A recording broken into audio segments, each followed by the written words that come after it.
Good evening, everyone, and thank you for joining us this evening for tonight's presentation, which is Professionalism in the Classroom.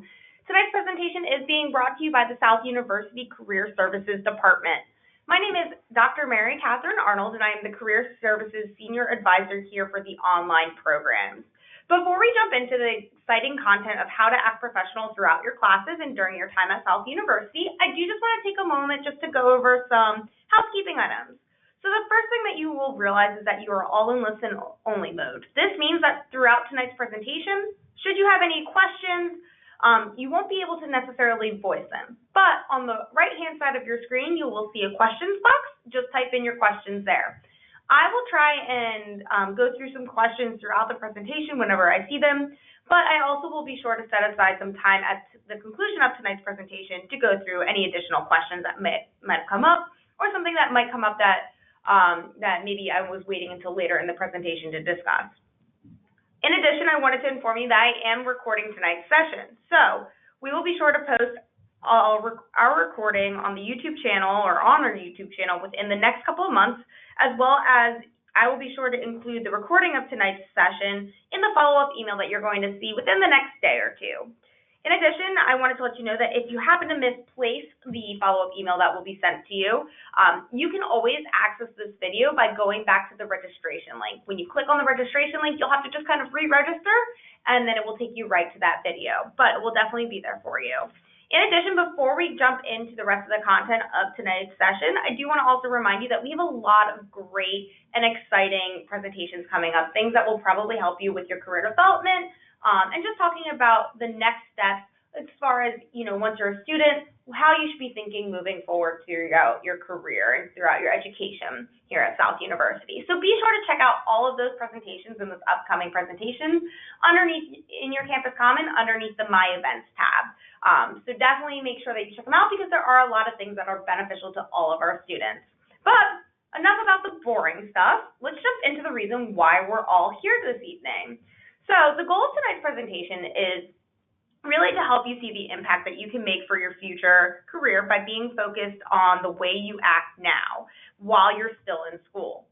So to help us gain a clearer understanding of how to achieve a high level of professionalism in our classes and our studies, I'm first going to talk a little bit about and make sure that we understand really what is professionalism and why is it really that important to our growth and development as individuals. Why is understanding and focusing on professionalism going to benefit us? How does it really work in our favor? In addition, we will not only briefly touch on why professionalism is important, but we'll also discuss on why it matters while you're a student here at school. What are the benefits to really focusing on this now while you're in your classes, whether you're in class number 1 or the last class. It doesn't really matter where you are in your education. What's the most important is beginning to implement some of these pieces that we're going to talk about professionalism with.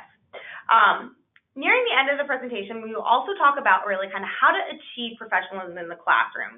What are the different types of interactions that you're going to see with different types of individuals and things like your assignments that you're going to come across in your studies, as well as some tips and tricks for success and some interactive examples. So that's right, I said interactive. So guys, what I mean by that is that I'm going to ask for your feedback as we go along throughout the last little bit of this presentation. I want to see how much you're thinking and kind of implementing kind of your hands-on experience or expertise. Because the best way that we can learn is by examples and practice, because practice makes perfect. So we'll definitely get to that part. That's going to be probably, in my opinion, the most fun part about this entire presentation is because you guys get the chance to kind of give your input and tell us a little bit about what you're thinking and where you're seeing everything. But let's talk about how do we define professionalism. So Merriam-Webster's dictionary defines professionalism as the conduct, aims, or qualities that characterize or mark a profession or a professional person. Now, with this definition in mind, the most important part about this definition is really going to be focused on how you are characterized as a professional person. So if we take the definition of a professional person, it is focused on engaging in a learned profession or line of work, conforming to technical and ethical standards of a line of work, and exhibiting a courteous, conscientious, and generally business-like manner in the workplace. So placing these concepts and these kind of different definitions together Really, what is professionalism in a nutshell? Professionalism in a nutshell is the general concept of essentially appearing in an ethical, conscientious manner appropriate for your line of work. So, lots of big words, lots of things happening with that. But really, what it's saying is that being a professional, working on your professionalism, is going into how you are as a human being, how you are interacting with others, and making sure that you're always continuing to kind of show that mutual respect and be considerate of where others are, because that's what's really going to help to kind of advance you. So why is professionalism important? So a lot of people, really ask me in life, well, why do I need to be professional in how I act in my day-to-day, in my personal life? Why does that really matter? Yes, maybe I understand why I need to be professional in the workplace, but really, why is that most important? Well, the short answer is that you will most likely find more success with the more professional that you act in all aspects of your life. So keep in mind that professionalism isn't just simply for the workplace. Even when you are hanging out with your friends, your families, they will see you differently by focusing on the conscientious piece that we just discussed in the previous slide. So it's really talking about you want to be considered a professional on all levels and show your professionalism with how you interact with everyone. Yes, there's going to be different dynamics with how you interact with individuals, and that's going to be based off of that relationship that you already have. But at the end of the day, what's most important is really focusing on being conscientious and being aware of others. But one of the biggest outcomes, and one of the reasons why professionalism is so important, is that you tend to be more valued. And this is going to be, again, kind of because of that conscientiousness, but because you will be able to speak more consciously and demonstrate that you value someone else's opinions and ideas. Because, again, we're demonstrating a high level of conscientiousness, so that's what's most important. But because you're able to speak more consciously and demonstrate that you value others' opinions, you will show that you are an intelligent human being and that you can add so much more value to those around you and that you appreciate what others can do for you. So it's almost as if we are talking about that, we're appreciative, we recognize that everyone is diverse, they have unique perspectives, unique angles of things, and that's really kind of what is going to help to increase your value and increase the value that you see in others that are around you. In addition, you're also going to find that you're more respected and trusted. So when you are really kind of implementing professionalism in all parts of your life, you're going to be able to demonstrate some empathy and care towards others that will allow them to trust you a little bit more. So not only will this increase the types of relationships that you are able to build with those around you, but you're also going to help to improve the ways others hear you when you speak and interact with them. And that can really impact you as well, because it's kind of like you have to remember that, like, as my mother always said, respect's a two-way street. If you're giving respect to someone, they're going to give that back to you, and that's also going to help to impact you and make you feel more respected and trusted, while you also recognize that you're making the others feel more respected and trusted. So it's really kind of that dual aspect, and that's really why professionalism becomes so important. In addition, you're also going to see that professionalism is important because it's going to make you appear more supportive and show that you are generally a team player. Now, I know I'm one of these people, guys. Sometimes I like to just imagine that I can do everything in life all by myself. I'm an independent, strong female.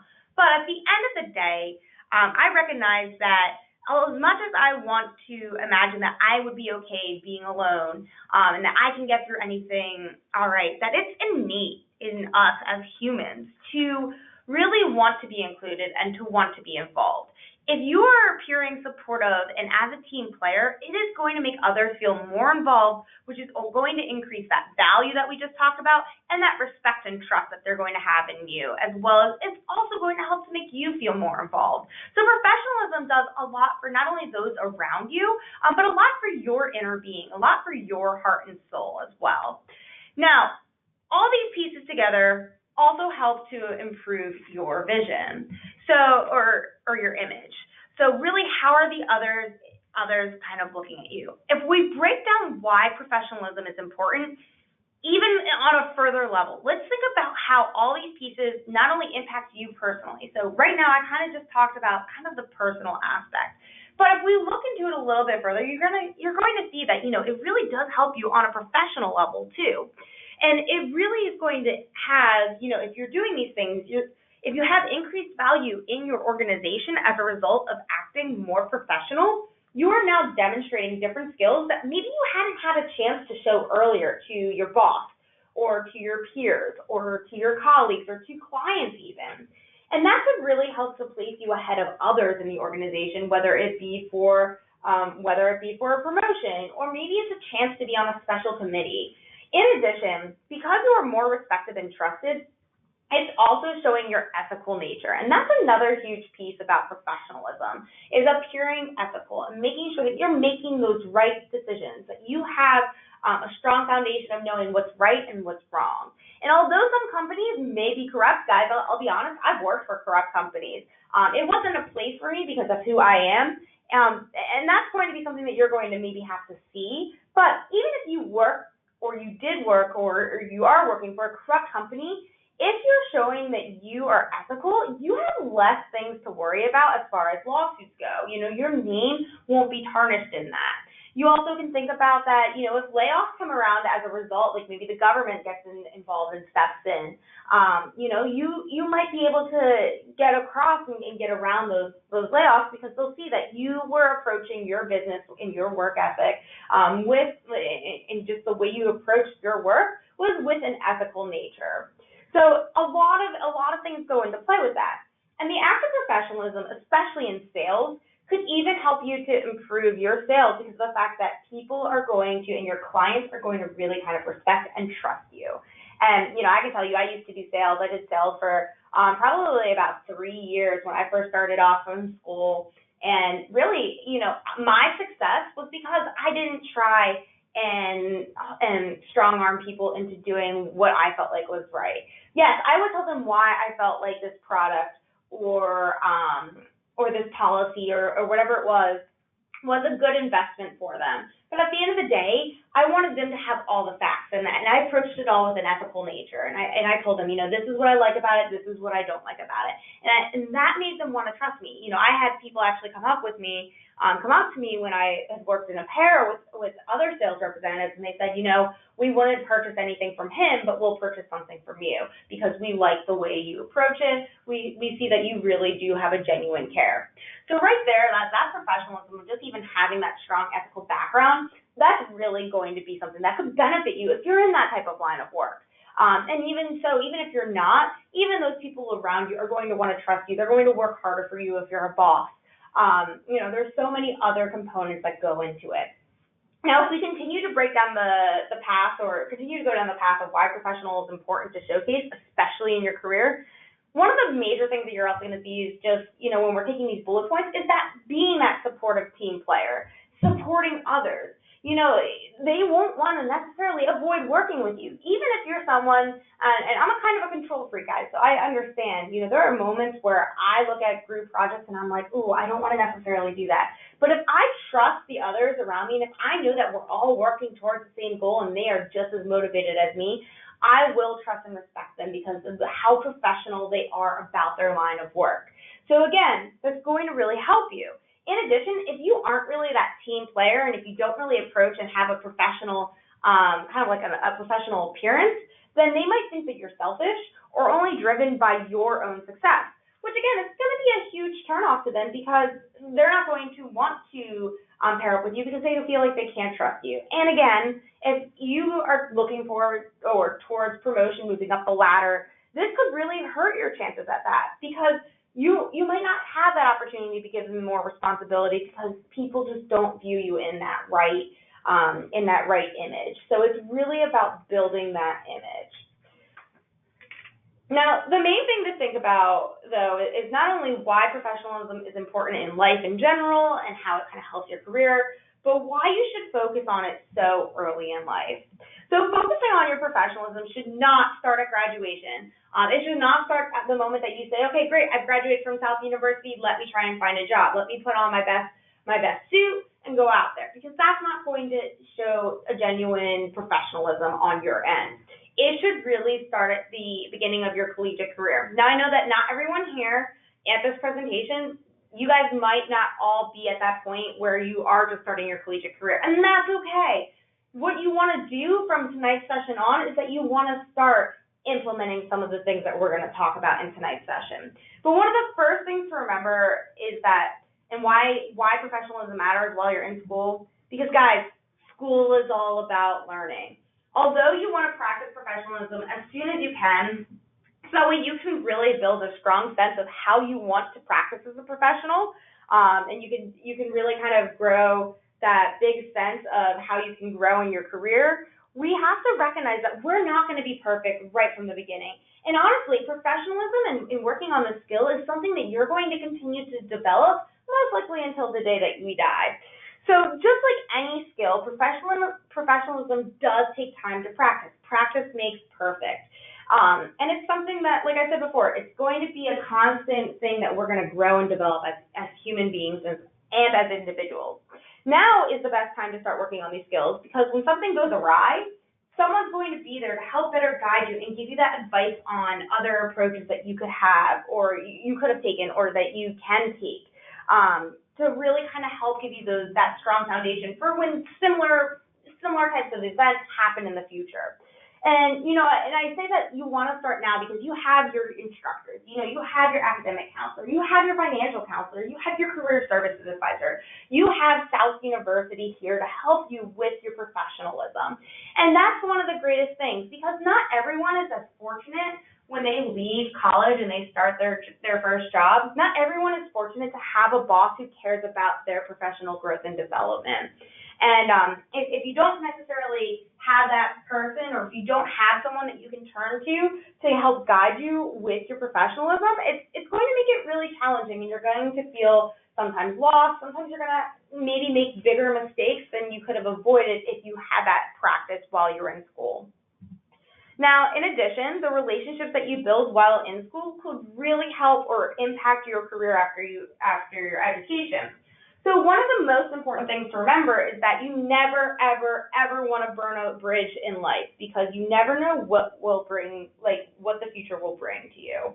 I can't tell you the number of times I've seen previous colleagues either quit jobs in an unprofessional manner, or they've done something that was just so unprofessional that the entire team just gasped about and were completely shocked or offended by. And when that person left, it was like a sigh of relief when that person left. But here's the thing. When you burn that type of bridge, you never know where any of those individuals, where you might bump into them again. It could very easily be that one of those individuals is the hiring manager for a job that you really want. And if they have that negative image of you because they felt like you were just very unprofessional, that's going to hurt you. And I guarantee you that there will be many times in your future career, and maybe even your studies, where you're going to disagree with something that someone says or does. But regardless of the situation or the outcome, it really is how you handle your interactions with others that will determine your level of professionalism. And this will also help to really ensure that the relationships that you build while in school are all positive ones. Now, another area that I feel like most of us forget about is that you never know who looks up to you as a role model. And this is really important kind of on a personal level, because regardless of whether it's a peer, a child, a friend, a colleague, it could be someone, no matter who it is, there could be someone who looks up to you and who wants to emulate everything that you do. But if you're not acting in a professional manner, you could be setting that individual up for failure without even knowing, because maybe you don't know that they look up to you. So being a professional while you're in school will show the seriousness and the impact that your education can have on you in both your personal and your professional level. And again, there will probably be things that will upset you moving forward in your studies and your career. But setting that good example for others is just what's really important. You are just as much of an educator as anyone is. And that's one of the most important things to think about. So really, how we carry out our daily life, that's what matters. So professionalism is key with every aspect of our life.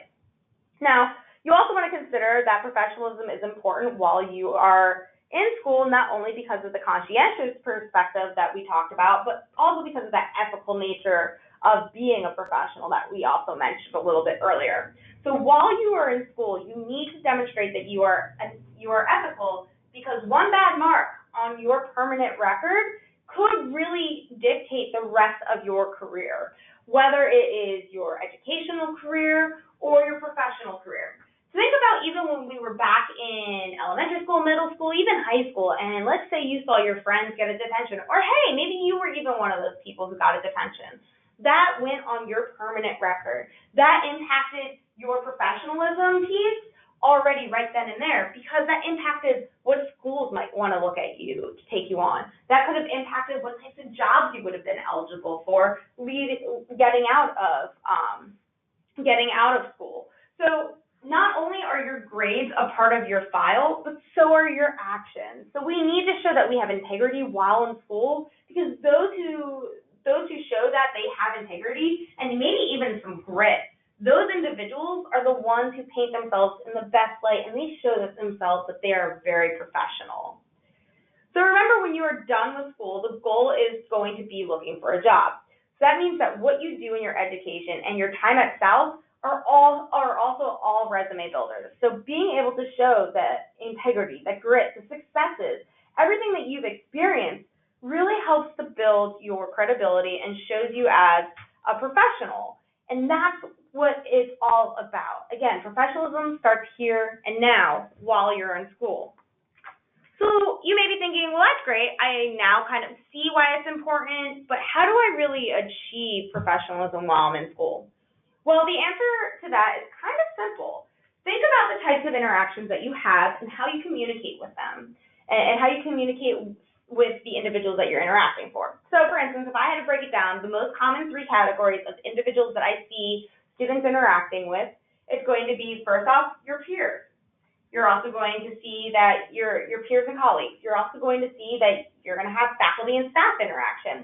And interaction with any kind of external pieces, such as clinicals, externships, shadowing, internship opportunities that you may get along the line as well. Now, the first interaction that you see on this chart, we're talking about just your peers. Now, this is probably, if I had to pick out of all of them, and we're talking about professionalism, this is probably the least formal interactions that you're going to have throughout your study. Now, although I'm telling you that this is informal, you still need to base it off of, and you still need to base your interactions off of the rapport that you have built with each of these peers and with each of these individuals. Now, rapport building with your peers is going to be based off of different. It's going to be different from how you build the rapport with your faculty and staff. Like I said, it's a little bit less formal, because these students that you're going to school with, your peers, they share very similar experiences to you, both good and bad.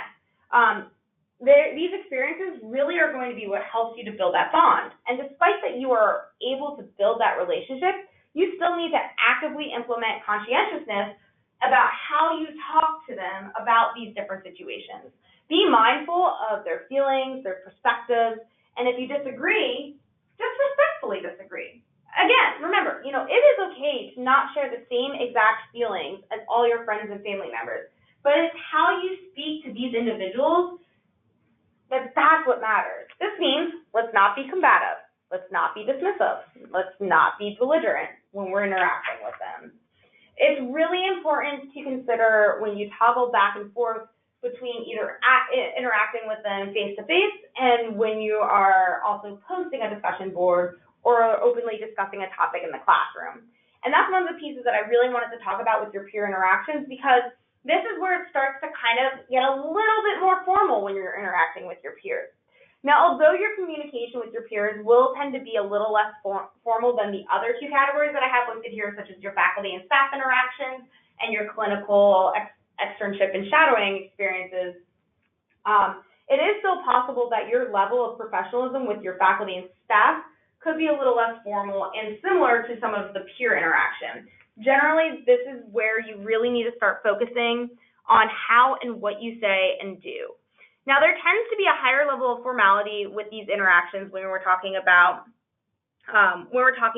with your faculty and staff, just because it's these individuals' jobs to challenge you, to help to make you grow as a professional. So keep in mind, one of the reasons why we're doing this presentation tonight is because I want to challenge you to be better. I want to challenge you to challenge yourself. So when you're interacting with these individuals, you want to be a little bit more succinct and clear. So you want to utilize maybe a little bit different verbiage than you would with your peers. You want to try and think about ways to make it more exact, kind of looking into a little bit different vocabulary. Again, kind of avoiding some of those things that you see in this first column up here with the peer interactions where you say like slang and acronyms are acceptable, where when we get down here in the second row with the faculty and staff under the verbal communication, slang and acronyms, they may be acceptable depending on the situation and the relationship that you have with that individual, but they may not be.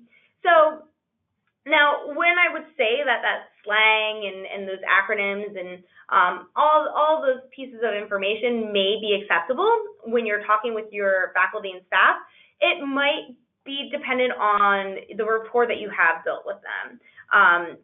Especially, and when we go back to even looking at that with your peer interactions, if you have a strong rapport with your peer, you might be able to use some expletive language that you would not ever want to use with your interaction with your faculty and staff.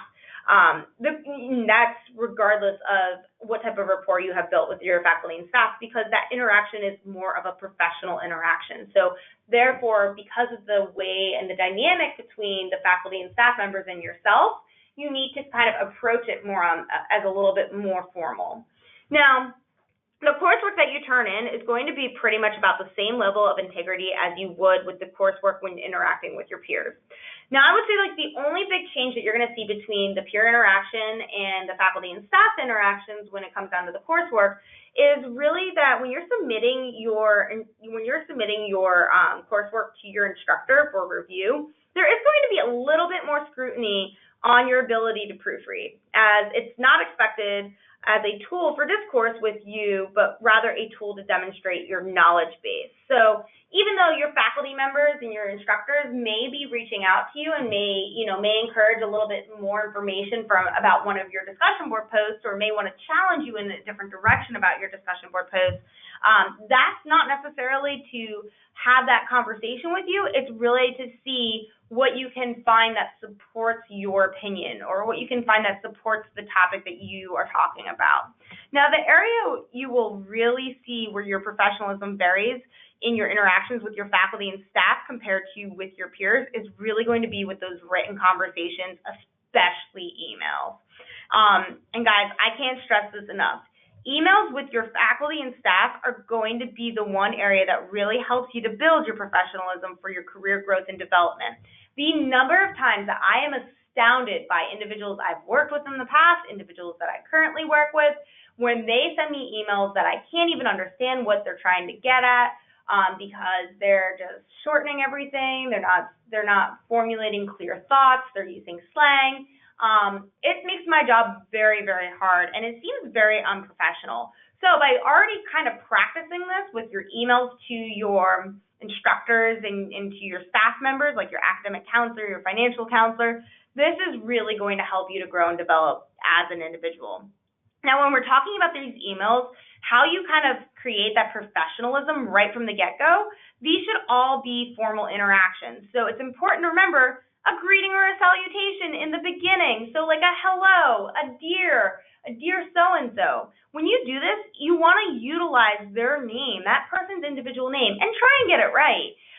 That's the other key thing that's really important. The number of times, yes, I know my last name is also a first name for a male typically, but I don't want to be called Arnold. My first name is Mary Catherine. You can write Dear Miss Mary Catherine, or Dear Dr. Mary Catherine, or you can just write Dear Mary Catherine. That is perfectly fine. But you want to address who you're speaking with, because that shows an extra level of professionalism. If you are not sure who you are talking to and you're sending kind of like a generic email to someone, it's always okay to use to whom it may concern. To whom it may concern has a very high professionalism piece to it. In addition, you want to make sure that you add your full first and last name at the end of the email when you sign off and when you give your signature. I can't tell you the number of times that a student will reach out to me and will not include their names at all, or will only include their first name, like a name of Amanda. Guys, that is not helpful or professional. I currently can tell you I work with over 1,500 students. Out of that 1,500 students, I can tell you that I probably, at least, at a minimum, have 20 Amandas. I do not have time to kind of sift through the database, playing detective, and figuring out who you are. That's going to take time away from other students who are just as professional and who have given me their first and last name. In addition, if you're replying to me or if you're sending me an email and you have a very common name like Amanda Brown, be sure to add an identifier. So if you have a name like Amanda Brown, I can tell you I probably at one point in time had like 2 or 3 Amanda Browns. So I understand that your name is unique to you, but it's also a name that is kind of a common name. If that's the case, just put in your student identification number. This is really going to help to make a positive impact anytime that you interact with your staff members and your faculty and your instructors, because they're going to see you and they're going to take you a little bit more seriously in your classes. No matter, even if it's a really short, brief question that you have to ask them, that's still going to be something that's going to really help them to see that you are very serious about who you are as a professional and that you want to grow. In addition to all of this, make sure that you also include a subject line in the subject line. This is really going to help to give an idea to the individual of what he or she is going to be reading about. It's also going to help you to get a more appropriate and accurate response from the individual, and probably even a faster response time, because if I receive an email and I know that you're asking me about graduation questions, great. I know that my mind is already starting to then think about graduation questions before I've even started reading your email.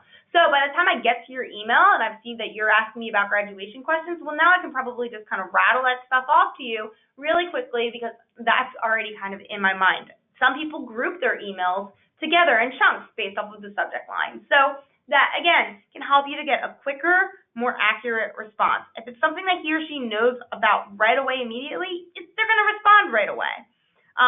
The other major thing when we're talking about the formality between your email communications, and definitely when we're comparing and contrasting the peer interaction to the faculty and staff interaction, you want to make sure that you are proofreading your faculty and staff interaction. This is going to be extremely important. No spelling errors, no grammar errors. It's going to help to give you a really polished look. And again, it's really going to help to keep that great first impression or that great image about who you are. And that's really important, because everything that you do while you're in school, it's a resume builder, and that's the number one thing to remember. Now, when we look at any of the field experiences that you may come across in your studies, such as like your clinical, externship, shadowing, this whole last row is what we're going to be talking about right now. This is where you really need to focus on the formality and your professionalism. Out of all the pieces, this is where you need to know really how to ramp it up and just go as fast and as hard as you can with your professionalism. Now, these are examples of what you will come across once you are officially in a professional in a line of work. So any of these types of experiences, what you're going to experience in these types of roles, such as a clinical rotation, an externship, or even job shadowing, these are preparing you for what you're going to find when you're working in that field. Formal interactions through all means of communication is really important when we're talking about working with individuals on this level. This takes everything that you've done in your classes to the next step and the next level. Your interactions need to be focused on remaining conscientious to the individuals who you are teaching or who are teaching and training you in these experiences, as well as to the clients and customers that you're going to come across. You may not be aware of this, but there are many individuals who I've seen who have graduated from South University and have been fired within the first 6 months because of their lack of professionalism. So again, now's the time to start with this while you're in school. Now's the time to learn from your mistakes and challenge yourself and your knowledge on how you interact with these individuals, how you make sure that you appear on the most professional level that you can. The more professionalism that you practice while you're in classes and in the field for these experiences, the more you are placing yourself in a better situation for success. So I can't stress that enough. But as you can see, there are many different levels of professionalism for each type of relationship while you're in school. But no matter who you are interacting with, there are some general tips and tricks that I do want to talk about that can help you to kind of keep in mind and really kind of maximize your success. First off, you want to make sure that you're being open to accepting feedback from others.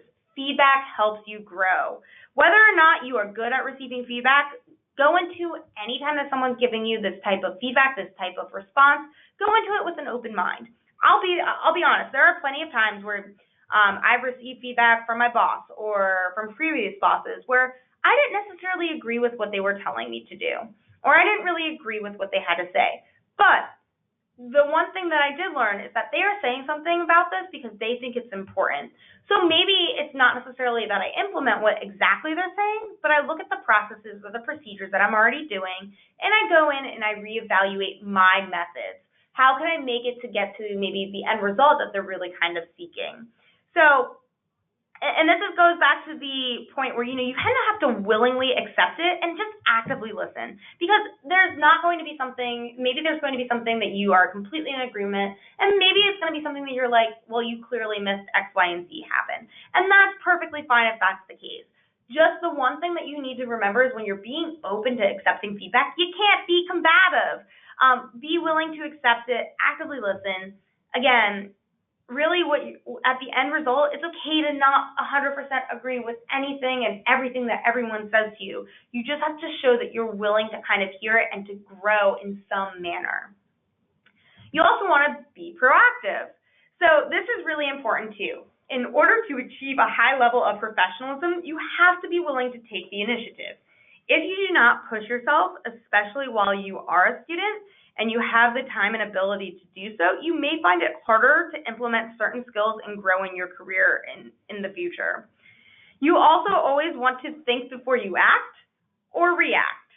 And this is a piece that really kind of goes hand in hand with being open to accepting feedback. Again, it is acceptable to not agree with what others are saying and what others are doing. However, it's how you phrase it when you are working with them. It's how you interact with them. That's really going to help to choose what to do next that will demonstrate your professionalism. This piece also goes hand in hand with utilizing emotional intelligence when making a decision and reacting. So for those of you who aren't very familiar with what emotional intelligence is, it's really just knowing that there is a time and place for how you approach a situation and making the one decision that will have the biggest and positive result at the end. It is important to know that you yelling and screaming obscenities when you are upset is probably not going to have a really great positive reaction. You might have a more positive reaction when you simply say something like, I do apologize, I'm extremely frustrated and upset with X, Y, and Z. I just need someone to help and guide me. So that's really important. And, just how I mentioned, like, you don't want to necessarily be screaming obscenities, when we're talking about this, it's really that you also want to monitor your language and your volume. So working on those nonverbal cues that was in the last slide. The nonverbal cues, when we're talking about this, it's taking that same example as if you were a dog, or if you were talking to a dog, and if your dog eats your shoes. Rather than you looking at Scruffy and saying, "You're such a bad boy," in a very sweet voice, they're going to have a different result when you're yelling at them and saying, "You're a really bad boy, you can't do that." That tone of voice, how they interact, they're going to understand that. Although it's a little bit different from teaching Scruffy how and when he cannot eat your shoes, it's not extremely different from when you're talking to your peers and faculty and staff. If you start yelling and using inappropriate language at your academic counselor, they do have a right to disconnect that phone. They do have a right to disconnect that phone call. They will let you know, but that your professionalism is not there. So it's really important to kind of think about that. Now, you will also see that if you push yourself to learn, this is also going to help you to achieve a higher level of professionalism. The more you learn and the more you practice, the more likely you are to see where the boundaries are with how you interact with different types of individuals. I'll be honest, guys, I have sometimes I'm really tough sometimes with understanding that I need to be patient. It happens. We're all human. But How I push myself to learn is sometimes I surround myself around maybe individuals or situations that are going to make me a little impatient. And it's really about remembering and and finding a way to deal with that internally, so that way I can push myself to learn how I can be more of a professional with the way I communicate with these other individuals. Avoid negativity and complaints. So listen, I get it. School can be frustrating, and sometimes we all feel like all we can do is complain about a situation. But it's important, if we're kind of complain about something, that we also come with a solution as well. Being frustrated and offering no solutions is not going to help you to demonstrate your value, but demonstrating the areas of weakness and providing some solutions will help you to show your intelligence, your knowledge, and just a level of care about what you're doing and what you're experiencing. You also demonstrate respect and openness to others. So, guys, I can tell you, I know I'm very quirky, and sometimes I look at my peers and I might think that they're even quirkier than me. But at the end of the day, you have to show that you value those who are around you. You do not need to be the best of friends with those who are around you in your classes, but you want to show that you respect their diversity, you respect their perspectives, and things that they might bring to the table, because that's going to be how you grow. That's going to be how you learn to again, build that respect and that trust and really build a positive image for yourself. Now, you also want to ensure that you're keeping a clean appearance. So for many of my nurses out there, you're going to see that many schools across the country require piercings to be removed and tattoos to be covered when you're entering clinical rotations. Many times this is done not only for a safety hazard and a safety issue, but it's also done to provide you with the most success at appearing as a professional when you're going into those situations. Yes, you're learning, so a lot of people are already going to have kind of this misconceived notion about who you are and how you're going to handle them. But ensuring that clean appearance is going to help you to appear more professional to those clients and to those patients. And although many of these items are not as taboo as they have been in the past, and I recognize, and I think most people recognize, that you would still be surprised at how many individuals still maintain kind of that old school mentality where tattoos are bad, piercings are bad. So that's one of the reasons why you also want to consider that too, because again, if they're going to have that negative mentality about you or that negative image about you, that's going to hurt how you can maybe advance or grow or maybe impress them even. Now, also think about your professionalism as it's tied in with your basic manners. So think about, would your mother scold you if you were doing this in front of her? If you were 5 years old and you were throwing a temper tantrum, would your mother approve of that? If the answer is yes, then great. You know that you can do that. You know that you can act that. If the answer is yes, then you know that you should avoid those types of actions. If it's no, my mother would not scold me for acting this way, then it is an acceptable action. So that's the way I always like to look at how do we make sure that we are achieving professionalism. And lastly, just be sure to monitor your facial reactions and your body language. So just as how you monitor your language and the volume that you're using when you're actually speaking, this is just as important, because for someone, if you're as animated as me, you can read right from my face whether I'm disgusted, whether I'm excited, whether I'm annoyed. You're going to be able to read that. So it's about how you kind of mask that, so that way others can see that you are actively listening to what they have to say, that you're taking responsibility to hear, and you're taking the necessary steps to understand what they're saying. So let's jump into the more fun part of tonight's session, guys. So right now, we're going to actually go ahead and start putting your skills to practice. So I have a couple of scenarios. I have 3 scenarios for us to go through tonight, and I'm really excited to kind of see what your input is. So this first scenario, Sally and Jack are in the same business class, and they have just posted their assignments on their discussion board page. Jack believes that a company that cheated its clients out of its money based on a clause in the terms and agreement section of the contract is an appropriate action, and Sally vehemently opposes. Sally then comments on Jack's discussion board post, calling him an arrogant and pompous jerk who is no better than the lawyers and the CEO of that company who created that agreement. What could Sally have done differently to improve her professionalism in the classroom? So, knowing this, go ahead and type into the questions box what you think Sally could have done a little bit differently.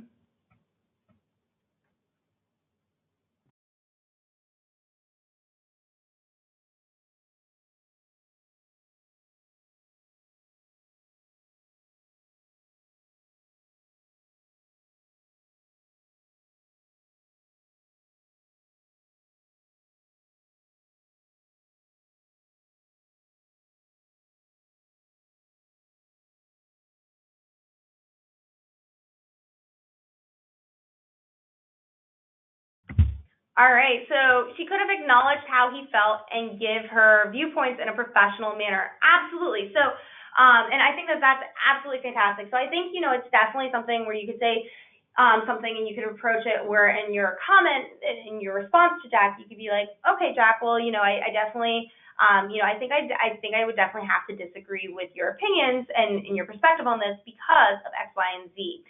Now, here's the thing about giving her viewpoints. When we're talking about giving her viewpoints, especially in a discussion board post, we also want to cite. We also want to provide. Resources about how and why that's important. So maybe in this example, what we would do is we would go back to the initial post. We'd see why Jack feels like the company is completely right with what they did. Maybe he has some good resources. And what we're going to do is we're not going to necessarily rebuttal Jack's opinion, because if he's supported and if he's supplied resources that support his opinion, then he's completely entitled to that opinion. But what we're going to do is we're actually going to go back and maybe find some of our own resources. Let's go maybe into some previous, if there's any previous legal cases about something similar. What was the verdict? How was that approached? What did the jury say about that and why? Maybe it's something where the individual got some time in jail. So you could use that as, in this court case that this happened on this year, the outcome was X, Y, and Z. So I think that's absolutely right. I think it's also about, let's not call him arrogant. Let's not call him a pompous jerk. Let's not say that he's any worse than the lawyers or the CEO of the company. But, we can say that we disagree and that we respectfully disagree, and this is why. So great job on that. Let's go ahead into our second scenario. So our second scenario is Sue received a C- on a paper and disagreed with the instructor's opinions. What should Sue do to work towards having the paper regraded by the instructor?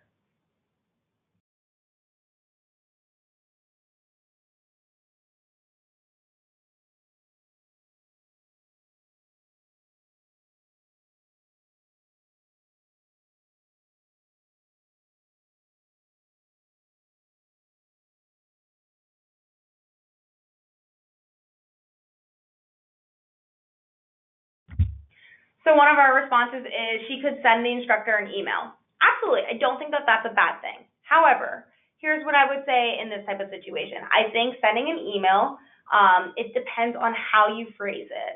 I would maybe Sue, and this could be something where our scenario might need a little bit more clarification. And that's great. Someone just actually typed that in. She could ask the instructor for what she missed or what she did wrong. She could also provide references as to why she stated what she stated. I think that that's absolutely perfect. I think that that's something that's really important. I do think that we have another one who said, request a meeting, come prepared with examples of work supporting consideration for grade revision. Absolutely. I think if we're setting that appointment, I would say maybe shoot her an email, say, hey, I had some questions about the grade that I received on this paper. I'd love to set up an appointment I'd love to schedule an appointment with you to discuss a little bit more about where you think I fell short and what I can do to improve my grade, or what other options I have. Because maybe Sue, and again, this is where the scenario doesn't give us quite enough context, but maybe Sue wants to redo it. Maybe she's willing to redo it. What should Sue not do?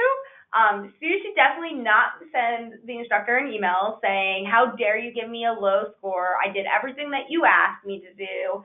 I provided this, that, and the other, just as the rubric said, but you still, avoided, or you still forgot to use that.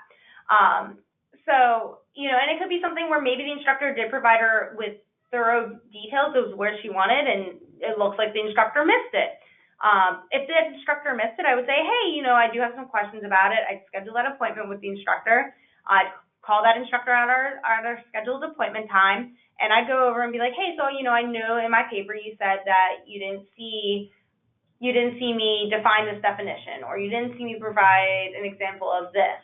But if you look in my paper on this paragraph and this paragraph, this is what I did, Am I missing something? Did I do something incorrect? What more would you have liked to have seen?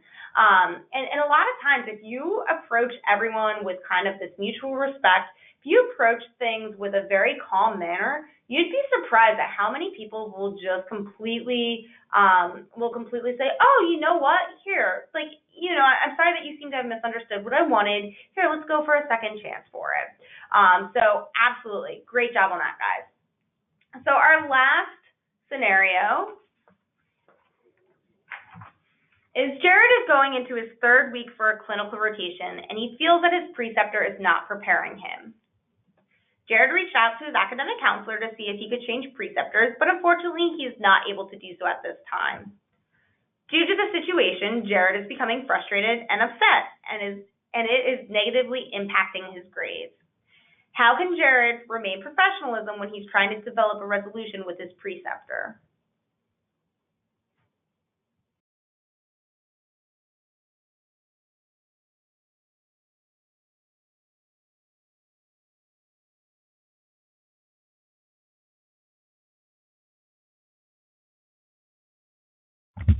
Perfect. So one of the examples that we have is request a meeting.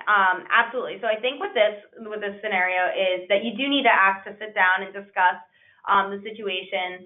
But I don't necessarily think that you need a mediator at the moment. And that was what someone had suggested. So here's the reason why I don't necessarily think that you need a mediator. I think that this could be something where maybe there was just not clear communication. Maybe Jared didn't communicate clearly with his preceptor about what he needed in his rotation. Maybe the preceptor is thinking, oh, well, Jared is kind of like a sink or swim type of thing. Like, you're gonna just hop in, you're gonna watch what I do, and you're gonna do it the same way. And maybe that's not the way Jared learns best. So definitely having open communication is going to be really important. And that's something where when he's requesting to sit down with the preceptor, he can just say, hey, I think we might not be on the same page. I'm feeling a little frustrated in this process. Would you mind kind of sitting down and kind of talking about and going through what maybe some of your expectations are of me, so that way I can see, how they kind of align with me. Another example or another suggestion was I would ask to speak to the preceptor and ask about how he feels. I also think he should make sure that he has the objectives and what is expected of him. Absolutely. So you guys hit the nail on the head. And really, you do get a lot more kindness, you get a lot more openness when you show that you're open. And that can be a tough thing for those of us who don't like to ever be wrong. I'm one of those. I'm very tough. I'm very strong-headed. I'm very tough-willed. I like to fight until I get my way. But there is something that has to be said about kind of going in and being just very humble when you're having these interactions. So I do want to open it up to see what questions you might have. I know that we talked about a lot of information tonight. Are we all feeling good about professionalism in the classroom? Is there anything that maybe you've come across in the past too that you're thinking to yourself, well, how could I have handled the situation better? Or that you've heard horror stories of individuals, how could they have handled the situation better? What questions do you guys have for me?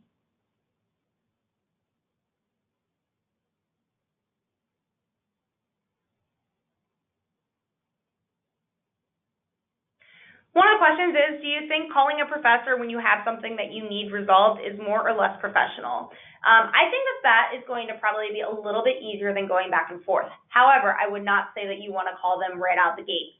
I think when you're talking about working with an instructor, I think the one thing that you need to do is really talk about, is shoot them over an email and saying, hey, I do have some current concerns. I would like to schedule an appointment with you. When's your office hours? Or what is your availability? I think if you kind of surprise them, it's almost like a surprise attack, and that's the way they're going to feel. So at least if they know that you have some questions or concerns, they're going to know to expect your phone call. So that's going to get you, again, kind of like that prompt or turnaround time, because you're going to know, okay, great, I have this time scheduled for this with this individual. So I know that I need to cover this. So I think that that's really important.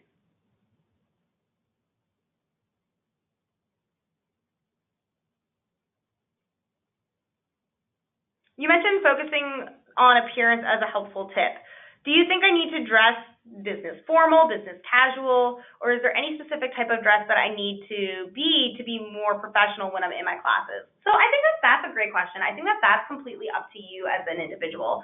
I can tell you, I grew up in a household where my mother told me at first I was never allowed to leave the house in sweatpants and jeans. Eventually she was like, okay, jeans are becoming more acceptable in the environment, so you can leave in jeans.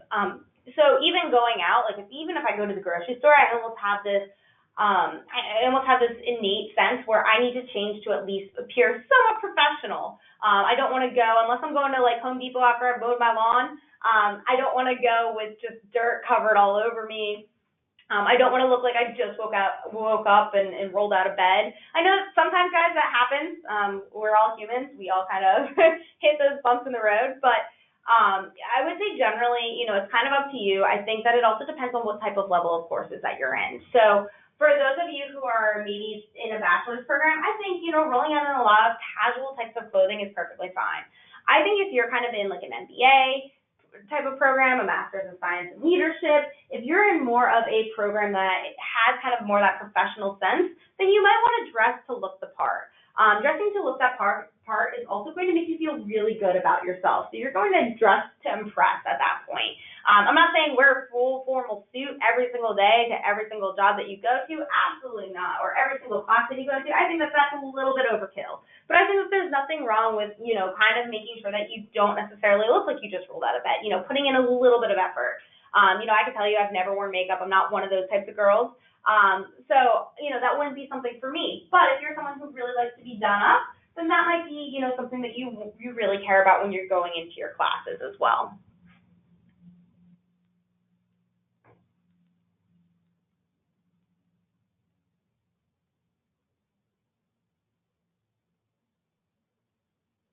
And I'm glad to see someone said that they've had issues in the past with some of the test questions, and after they reached out to their professor, asking them to take a look at the questions and the answers, that they've had a lot of good response. And I think that ultimately that's what it is really about this presentation. It's just really kind of learning how to communicate, and communication and how we present ourselves and how we work with others is really going to kind of make that differentiating piece between are we professional, are we not professional.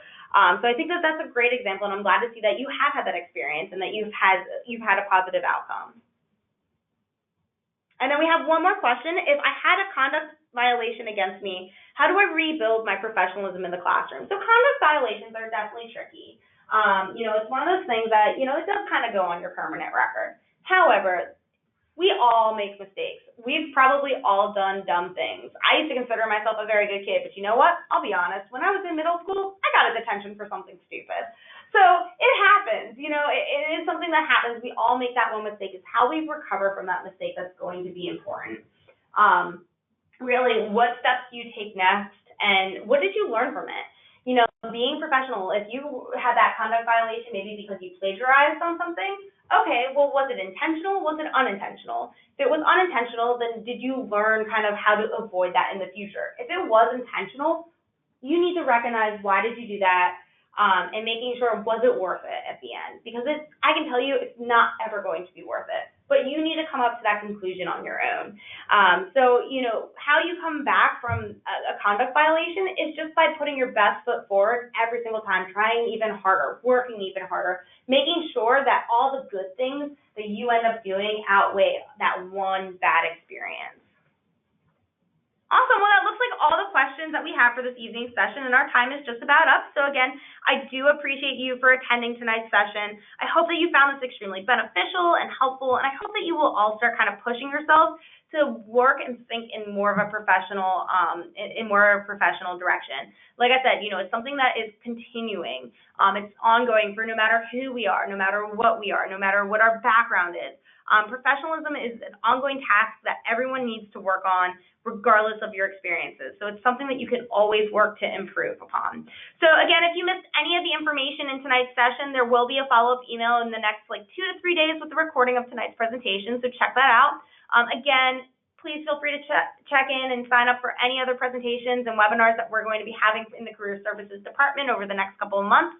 You can find those in your campus commons. And in addition, at the conclusion of this presentation, you will see a very brief six-question survey for you to complete. So please just take a moment to let us know how we're doing in career services, what we could do to better assist you, what other types of topics you'd like to see us cover. So good luck with the rest of your program and have a great evening. Thanks so much for attending.